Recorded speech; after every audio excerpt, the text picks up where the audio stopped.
Hi viewers, మీరు ఇక్కడ చూస్తున్న గంట ఉంది కదా, దీన్ని ఒక్కసారి క్లిక్ చేస్తే మా ఛానల్లో వచ్చే న్యూ అప్డేట్స్, న్యూస్ అన్ని మీ దానిలో వచ్చేస్తాయి. మీ భారత్ లైవ్. తెలుగు రాష్ట్రాల్లో టీవీ ఛానల్స్ ని షేక్ చేస్తున్న బిగ్ బాస్ షో దిగ్విజయంగా 5వ రోజు కొనసాగుతుంది. ఆ షో ముందుకు నడవడానికి దానిలో పార్టిసిపేట్ చేస్తున్న సెలబ్రిటీస్ అంతా వాళ్ళల్లో వాళ్ళు మనస్పర్ధలు సృష్టించుకొని ఒకరి మీద ఒకరు బిగ్ బాస్ కు కంప్లైంట్స్ చెప్పుకుంటున్నారు. ఇందులో ముఖ్యంగా ముమైత్ ఖాన్ గురించి చెప్పుకోవాలి. ముమైత్ని బయటకు పంపించాలని ప్రయత్నాలు చేస్తున్నారు. దానికి కారణం లేకపోలేదు. అదేంటంటే ఆమె డ్రగ్స్ కేసులో నోటీస్ అందుకుంది.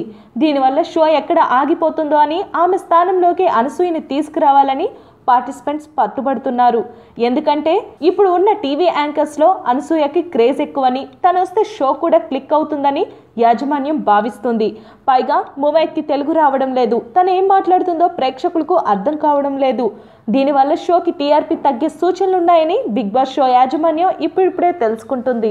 ఇదిలా ఉండగా ఈ నెల 27వ తారీఖు ముమైత్ ఖాన్ని సిట్ అధికారులు విచారణకు పిలిచారు. మరి బిగ్ బాస్ షో రూల్స్ ప్రకారం బిగ్ బాస్ ఎలిమినేట్ చేస్తే తప్ప బయటకు వెళ్ళాలి, కానీ ఎవరి ఇష్టం వచ్చినట్టు వారు బయటకు వెళ్ళే ఛాన్స్ లేదు. ఇప్పుడు నిజంగానే ముమైత్ ఖాన్ ప్లేస్ లో అనసూయని రిప్లేస్మెంట్ చేస్తారా, లేక షో రూల్స్ బ్రేక్ చేసి ముమైత్ ఖాన్ కి ఫేవర్ చేస్తారా?